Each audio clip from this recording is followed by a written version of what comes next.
ओम शांति। आइए ईश्वरीय महावाक्यों का सार सुनने से पहले कुछ सेकंड्स अपने मन और बुद्धि को एकाग्र करें उस परम सत्ता के ऊपर जिसने हम सबको जीवन दान दिया है।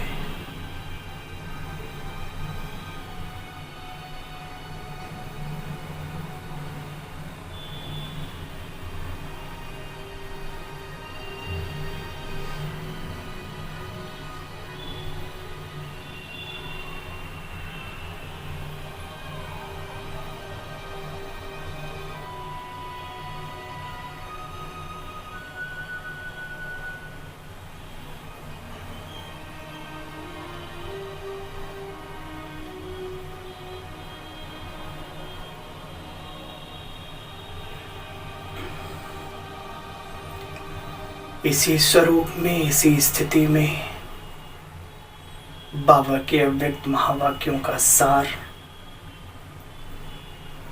श्रवण करेंगे। धन्य है हम, हमारा ये तन, हमारे तन के ये कर्ण, जिनको सौभाग्य प्राप्त होता है ईश्वरीय महावाक्यों को सुनने का।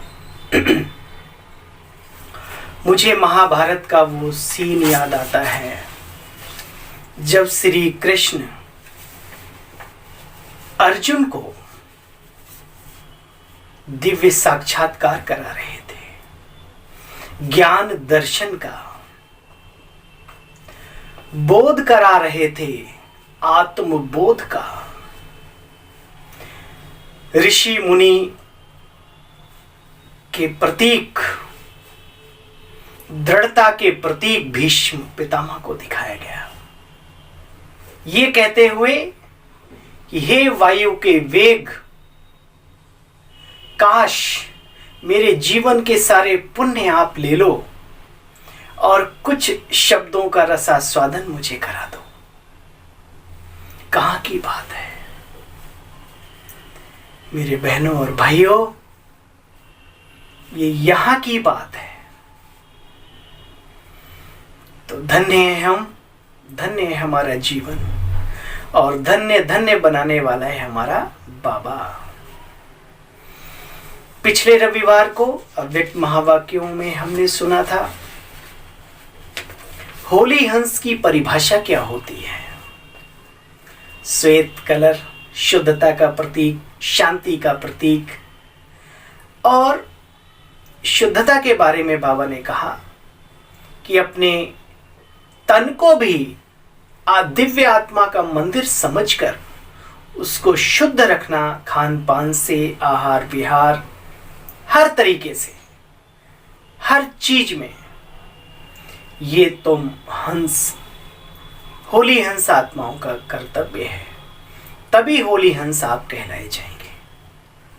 तो आइए, उस मुरली में भी बाबा ने कहा था, बच्चे, बाबा आगे होली हंस की परिभाषा के साथ साथ होली हंस की विशेषताएं क्या हैं वो सुनाएंगे। आज की मुरली में बाबा ने होली हंस की विशेषताओं का वर्णन किया है। तो आइए हम सब होली हंस की विशेषताएं क्या होती हैं वो सुनेंगे, क्योंकि हम स्वयं होली हंस हैं। तो उन विशेषताओं को अपने जीवन में धारण करने का पुरजोर, 20 नाखूनों का पुरुषार्थ, दम लगाकर पुरुषार्थ करेंगे। आइए सुनते हैं आज के महावाक्यों का सार। होली हंस की विशेषताएं। आज सर्व बच्चों को विशेष आत्मा बनाने वाले बाप दादा हर एक होली हंस की विशेषता को देख रहे हैं। प्रभु की एक विशेषता ये भी है कि वो सभी की विशेषताओं को देखते हैं। जैसे हंस की निर्णय शक्ति और परखने की शक्ति विशेष विशेष विशेष होती है, इसीलिए ग्रहण करने की शक्ति भी विशेष होती है। जो मोती और कंकड़ दोनों को परखता है, फिर निर्णय लेता है कि क्या ग्रहण करना है। वास्तव में जीवन में ये दो शक्तियां, परखना, निर्णय लेना, ये होली हंस की विशेषता है। बाबा कहते हैं परखना, निर्णय करना और ग्रहण करना अर्थात धारण करना, तीनों शक्तियों की विशेषता। निर्णय फिर ग्रहण, परखना, निर्णय करना और ग्रहण करना, तीनों शक्तियों की विशेषता के कारण संगम युगी सरस्वती मां की सवारी हंस पर दिखाया है, हंस वाहिनी दिखाया है मां सरस्वती को। और हर स्कूल में, कॉलेज में, हर कवि, हर गायक विद्या की देवी सरस्वती को सर्वप्रथम नमन करते हैं। हम धन्य हैं जो वर्तमान समय सरस्वती पुत्र और पुत्रियां हैं। ये भी एक स्वाभिमान है। ईश्वरीय संतान होने के नाते हम सरस्वती पुत्र और पुत्रियां हैं, ये कभी ना भूलें। सरस्वती की कृपा आपके सर पे विराजमान रहेगी, निरंतर आप दिव्य बुद्धि बनते जाएंगे। ये स्वमान में रह करके तो देखिए। बाबा कहते तो सरस्वती मां का यादगार नहीं, लेकिन मां समान बनने वाली ज्ञान वीणा वादिनी आप सभी आत्माएं हो। विशेष बहनों की और विशेष भाइयों की बात नहीं, हम सभी आत्माएं हैं, बाबा ने कहा। तो एक सरस्वती मां का यादगार नहीं, लेकिन मां समान बनने वाली ज्ञान वीणा वादिनी आप सभी हो। इस परख ने, बाबा ने कहा कि जब आप ब्राह्मण जीवन में आए तो सबसे पहले आपने परखा, फिर निर्णय लिया। तो इस परखने के बाद निर्णय किया कि ये बेहद का बाप है। क्या परखा? शिव बाबा को। मैं वही कल्प बहले वाली श्रेष्ठ आत्मा हूं और शिव बाबा परमात्मा है। तो इस परखने के बाद निर्णय लिया ना कि हमें ये जीवन जीना है। बिना बाप को परखने के निर्णय नहीं कर सकते। कई आत्माएं अभी तक भी संबंध संपर्क में रही हुई हैं। क्यों? बहुत अच्छा कहती तो रहती हैं, लेकिन परमात्म पहचान व परखने की शक्ति न होने के कारण जीवन में निर्णय नहीं ले सकते कि क्या बनना है व क्या करना है। इसलिए ब्राह्मण जीवन साधारण नहीं, ब्राह्मण जीवन धारण नहीं कर सकते। सहयोगी तो साथी संबंधी बन जाते हैं, लेकिन खुद ब्राह्मण बने, खुद वो लक्ष्य ऊंचा रखे, वो नहीं कर सकते, क्योंकि परखा नहीं अभी बाबा को। देखो बच्चे, होली हंस की विशेषता, पहले शक्ति है परखना अर्थात पहचानना। क्योंकि बाप को पहचानना, अपने आप को भी पहचाना, निर्णय भी किया, तब तो ब्राह्मण बने हो और आज तक चल रहे हो। इस बात में सब पक्के पास हो। वो कम ज्यादा पुरुषार्थ की बाबा बात नहीं करता। बाबा को पहचाना, अपने जीवन को न्यौछावर किया, पक्के हो इस बात में बाबा ने कहा, और चल भी रहे हो। देखो, लेकिन जो सेवा करते हो और जब कर्म में आते हो, सारे दिन की दिनचर्या में जो कर्म करते हो, संबंध संपर्क में आते हो, उसमें सफलता पूर्वक हर कर्म रहे, वह हर संपर्क वाली आत्मा के संबंध में आने में सदा सफलता बनी रहे। हर प्रकार की सेवा मनसा वाचा कर्मणा।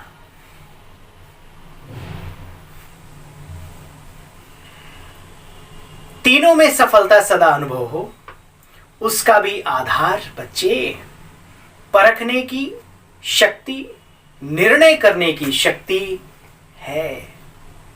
तो चेक करो, क्या हम इसमें फुल पास हैं? देखो बच्चे, जैसे अब बाबा ने बहुत अच्छा मिसाल दिया। बाबा ने कहा, देखो बच्चे, जैसे शारीरिक बीमारी को परखने की डॉक्टर को विधि अगर ना आवे, शारीरिक बीमारी को परखने की शक्ति अगर डॉक्टर को ना आवे, विधि ना आवे, तो क्या होता है? ठीक होने के बजाय एक से अनेक रोग पैदा हो जाते हैं। दवाई उल्टी पुल्टी देते हैं, कैंसर इलाज कर रहे हैं, टीवी का कमाल है। बहुत जरूरी है अपने कर्तव्य को पूर्ण रीति से करना। संबोधन क्रिया तो किसी को भी आती है। प्रैक्टिकल जीवन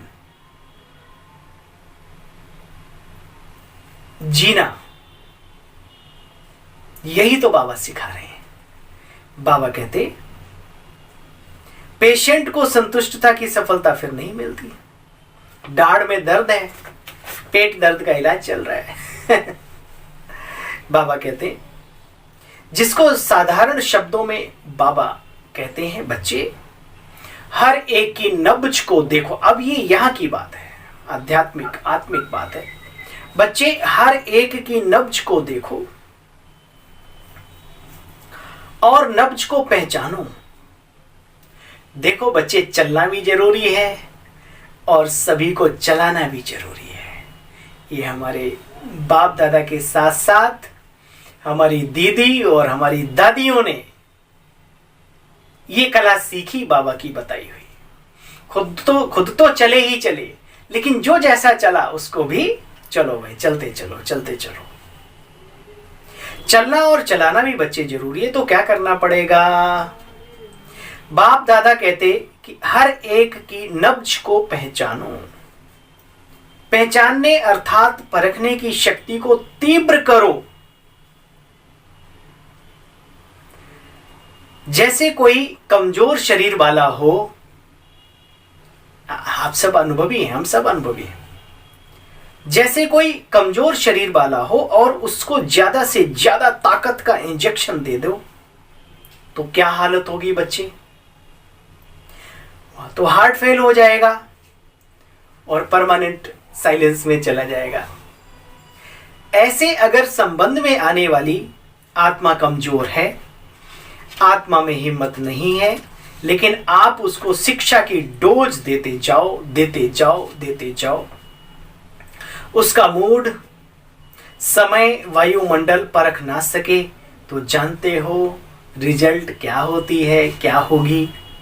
एक तो दिल शिकस्त हो जाएगा और शक्ति ना होने के कारण ग्रहण नहीं कर सकेगा और ही जिद और सिद्ध करने में उछलना शुरू कर देगा। ऐसा होता है। इसलिए बाप दादा कहते,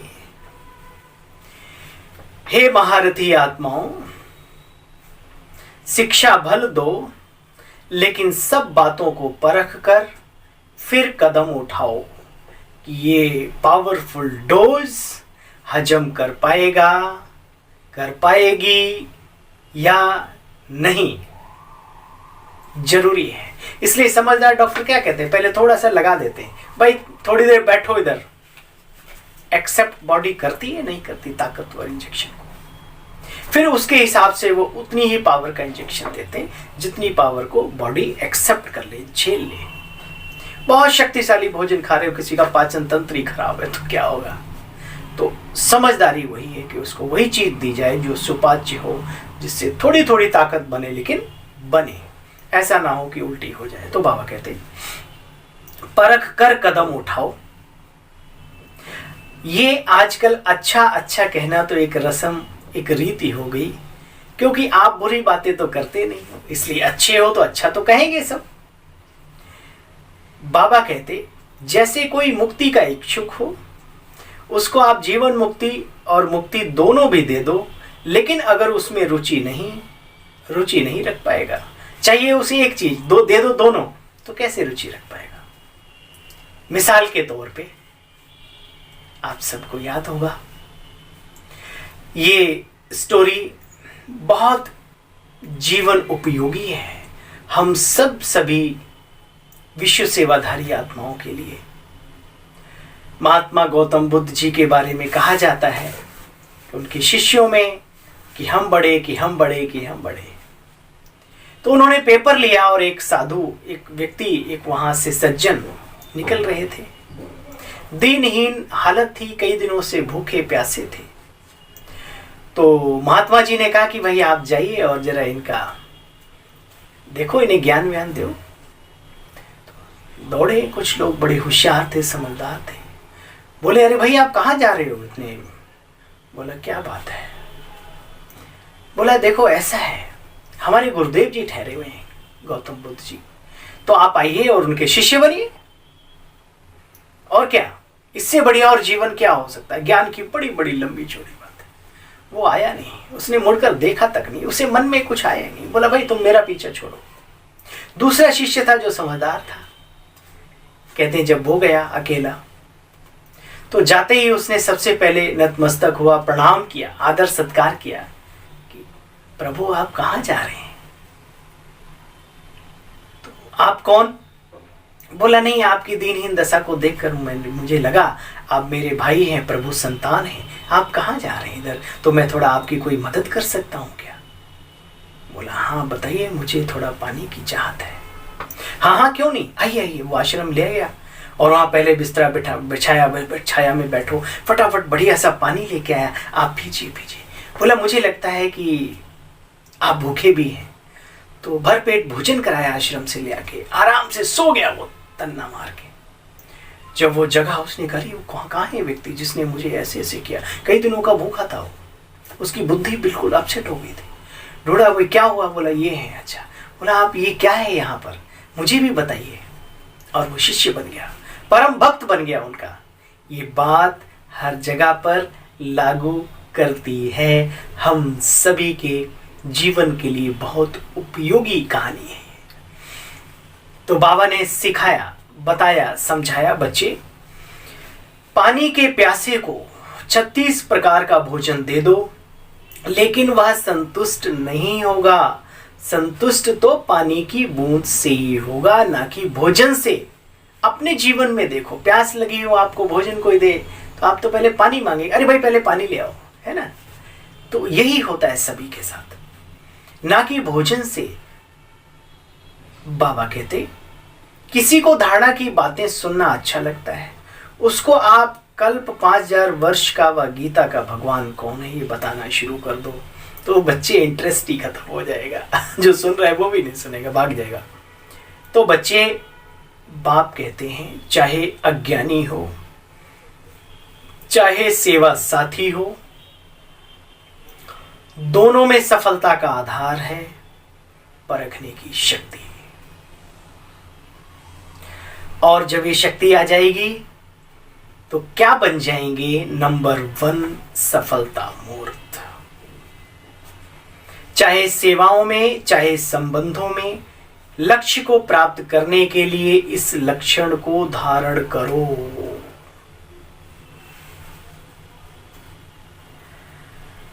देखो, बाबा ने कहा चेक करो। करेक्शन कभी कभी होता है ना, अरे ये हमें नहीं करना चाहिए था, ये चेक करो सारे दिन की दिनचर्या में परखने की शक्ति कहां तक यथार्थ हुई और कहां तक करेक्शन, एडिशन करने की आवश्यकता रही। चेक करो। करने के बाद करेक्शन अपने आप होती है, जरूर है, क्योंकि दिव्य बुद्धि का बच्चों को वरदान मिला हुआ है। अरे हमें ये नहीं करना चाहिए था, एहसास होता है। चाहे समस्या के वश, समय व परिस्थिति के वश, कोई भी आत्माओं के संग के वश व माया के द्वारा मनमत वश या परवश जब हो जाते हो, लेकिन परिस्थिति, समय, संग का प्रभाव और मन मत का प्रभाव जब हल्का हो जाता है, फिर दिव्य बुद्धि अपना काम करती है, जिसको आप लोग कहते हो जोश से होश में आ गए। फिर महसूस होता है करेक्शन, एडिशन होनी चाहिए थी, वह करनी है। लेकिन बच्चे, बाप कहते हैं रजिस्टर में कर्मों के हिसाब के किताब में एक दाग नहीं, लेकिन चलो बिंदी तो पड़ गई। बिल्कुल साफ स्वच्छ स्पष्ट क्लियर बही खाता तो नहीं रहा। इसलिए कहा जाता है गायन है कर्मों की गहन गति है, कर्मों की लीला अति न्यारी है, अति न्यारी है। तो बाबा ने कहा टीचर्स की तरफ इशारा करते हुए, आप क्या कहेंगे? वाह मेरे श्रेष्ठ कर्म वाह। दुनिया वाले तो हर कर्म में, हर कदम में अपने कर्मों को कूटते हैं। कैसे कूटते हैं जानते हो? हाय मेरे कर्म करना ना भूलें। और बाबा के बच्चे क्या कहते हैं? वाह मेरे श्रेष्ठ कर्म वाह। ये वही कहते हैं जो श्रेष्ठ कर्म करते हैं, याद रखना। इसमें अब बच्चे और आगे बढ़ो, सदा के लिए वाह श्रेष्ठ कर्म हो, साधारण भी नहीं। व्यर्थ तो छोड़ो, साधारण भी नहीं। कर्मों को कोटना समाप्त हो गया, लेकिन श्रेष्ठ कर्म हो इसमें अंडरलाइन करना बच्चे। अगर मिक्स कर्म है, साधारण है, तो सफलता भी कभी श्रेष्ठ होती है, कभी साधारण होती है। तो अभी अटेंशन देना, विशेष साधारणता को विशेषता में परिवर्तन करना है। अगर विशेष आत्मा बनना है तो ये ऐड करो अपनी तरफ से, साधारणता को विशेषता में परिवर्तन करना है। हमारा देखना, हमारा चलना, हमारा उठना बैठना, सोचना, खाना पीना विशेष हो, विशेष। तब आप लोगों को विशेष लगेंगे और आप विशेष आत्मा बन जाएंगे। मानो कोई बाबा ने का फैसला भी देते हैं जो आपको ठीक नहीं लगता। बाबा ने निमित्त आत्माओं के प्रति इशारा किया, और जीवन उपयोगी बात हम सब ब्राह्मणों के लिए है, क्योंकि प्रारंभिक प्रवेशता जब होती इस ईश्वरीय विश्वविद्यालय में, हमें चारों तरफ दिव्यता ही दिव्यता दिखती है, और है भी। लेकिन माया कहती है अरे ये तो बहुत दिव्य बनने वाला है, तो तुरंत परपंच में लोगों को देखने में अज्ञानता का चश्मा हटा के कमी कमजोरी का चश्मा लगा देती है। अरे इनमें ये प्रॉब्लम है, इनमें अच्छा ये हमारे निमित्त भी ऐसे हैं, फलाना डे। फिर किसी ने कान में ठूस मार दिया, जिसको क्या कहेंगे, चना जोर गरम। मैं हमेशा कहता हूँ तो चना जोर गरम जाएंगे अंदर में मसाले के साथ, तो भैया लीवर भी खराब होगा और सारा सिस्टम ही चना जोर गरम हो जाएगा। तो संभालना है। तो बाबा कहते हैं देखो बच्चे, मानो कोई ऐसा फैसला भी निमित्त आत्माएं देती हैं जो आपको ठीक नहीं लगता, दुनियावी सिस्टम से आपको लगता है नहीं ये नहीं होना चाहिए, लेकिन ये सिस्टम गॉडली है, गॉडली सिस्टम है। आपको समझने में थोड़ा वक्त लगे। बहुत सारी बातें हैं, जैसे हम यहां पर बड़े बड़े भंडारे नहीं करते, क्योंकि हम इधर उधर का लेते भी तो नहीं है ना, जब तक कोई ज्ञानी योगी आत्माएं ना हो। फिर बाबा ने कहा है ये आपने एक दिन पेट भरा, 2 दिन भरा, कब तक आप भरेंगे? उसको दिव्य ज्ञान दे करके, उसका जीवन ज्ञान से बड़ा दान नहीं है संसार में। उस आत्मा को सक्षम बना दो कि वो खुद अपना पेट भरने के काबिल बन जाए, कपड़े खरीदने के काबिल बन जाए। जब तक कि आपको ये बात समझ में नहीं आती तब तक थोड़ा धैर्यता रखो, ना कि सामने वाले को गलत सिद्ध करो। बाबा ने कहा कोई फैसला देते हैं जो आपको ठीक नहीं लगता, लेकिन आप उसमें जिम्मेवार नहीं हो। आपको लगता है ये गलत हो रहा है, पाप है, तो बाबा ने कहा आपका पाप नहीं बनेगा, आपका काम ठीक हो जाएगा। क्यों? क्योंकि बाप बैठा है, आपका भी जिम्मेदार है तो उनका भी जिम्मेवार है, जिनको निमित्त बनाया उसने। आज बहुत बड़ी बाबा ने बात कह दी। बाबा ने कहा बाप पाप को भी बदल देगा। ये बहुत गुहे रहस्य है, गुप्त मशीनरी है, इसलिए निमित्त बनी हुई श्रेष्ठ आत्माओं के डायरेक्शन को महत्व से कार्य में लगाओ। बाप जिम्मेवार है, जिनको निमित्त बनाया उसका भी जिम्मेदार बाप है, आप नहीं हो। बाबा जैसे ब्रह्मा बाबा के बारे में कहते ना कि भाई इनसे गलत भी हुआ तो बाबा जिम्मेदार है, तुम दिमाग ना लगाओ ज्यादा। ऐसे ही नहीं निमित्त बनाया, सोच समझ के ड्रामा के लामुजीब निमित्त बनाया गया, समझा? तो समझदार बाबा है या आप हो? बाबा ने उसको सेलेक्ट किया है। सिलेक्शन, गॉडली सिलेक्शन गलत नहीं हो सकती। इसलिए आप भी जब उस मंजिल पे पहुंचे तब तक थोड़ा सा धैर्यता से आगे बढ़ते रहिए, बढ़ते रहिए, बेहतर इधर उधर ना देख करके लक्ष्य की तरफ बढ़ते रहिए। अच्छा, कोई भी कार्य करो बच्चे, हलचल के वातावरण के प्रभाव में कभी नहीं हो। हिम्मत का जीवन में बहुत बहुत बहुत महत्व है। हिम्मते मर्दे मद्दे खुदा, ऐसे भी कहते हैं। किसी भी बात में घबराओ नहीं। अरे भाई कौन कह रहा है? हजार भुजाओं वाले आप भी हो। क्यों? बाप की हजार भुजाएं आपकी भी तो हुई, क्योंकि बाप ही आपका है। अच्छा, चारों ओर के सदा परखने की शक्ति की विशेष आत्माओं को, चारों ओर के सदा परखने की शक्ति की विशेष आत्माओं को, सदा हर कर्म और संबंध में श्रेष्ठ सफलता प्राप्त करने वाली सफलता मूर्त आत्माओं को, सदा हिम्मत और शुभ भावना शुभ कामना द्वारा परिवर्तन करने वाली श्रेष्ठ आत्माओं को, सदा वाह मेरे श्रेष्ठ कर्म के खुशी के गीत गाने वाले बच्चों को बाप दादा का याद प्यार और नमस्ते। मीठे बाबा, हम सब की ओर से भी आपको नमस्ते नमस्ते नमस्ते। दिल कहे बाबा तेरा शुक्रिया। वरदान, शांति की शक्ति से साइलेंस पावर बहुत वैल्यूबल है लाइफ में। शांति की शक्ति से संस्कार मिलन द्वारा सर्व कार्य सफल करने वाले सदा निर्विघ्न भव।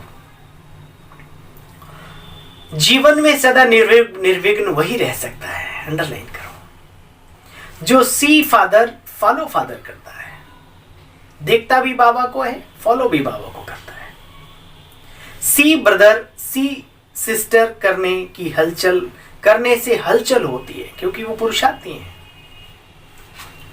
शांति की शक्ति से अथवा शांत रहने से कितना भी बड़ा विघ्न बच्चे सहज समाप्त हो जाता है और सर्व कार्य स्वतः ही संपन्न हो जाते हैं। धैर्यता रखते हुए साइलेंस पावर की वैल्यू को पहचानो और अपने जीवन के सर्वश्रेष्ठ शुभ कार्य सिद्ध करो। स्लोगन, त्रिकालदर्शी वह है जो किसी भी बात को एक काल की दृष्टि से नहीं देखते, हर बात में कल्याण समझते हैं। ठीक है? अच्छा, ओम शांति, ओम शांति। आज के महावाक्यों से हम अपने जीवन में कुछ बातें अगर धारण कर लें तो ये हमारा जीवन सहज योगी राजयोगी जीवन वाकई में बहुत सहज समझ आएगा और सहजता से अग्रसर होगा अपने जीवन के लक्ष्य की ओर। तो क्या धारण करना है? आप रिवाइज कर लें दोबारा आज की मुरली से हमें अपने लिए क्या लेना है। निमित्त आत्माओं की आज्ञा बाप समान आ गया है। ठीक है? वो बाबा उनका जिम्मेदार है। परखने की और निर्णय करने की शक्ति और ग्रहण करने की शक्ति को हमें बढ़ाना है। किसी भी बात में हलचल में ना आकर के घबराना नहीं है, हिम्मत रखनी है जीवन के हर क्षेत्र में, क्योंकि हम होली हंस आत्माओं की यही तो विशेषताएं हैं। नीर छीर को अलग कर। चलिए कुछ सेकंड ईश्वरीय याद में अपने स्वरूप में साइलेंस में टिकते हैं।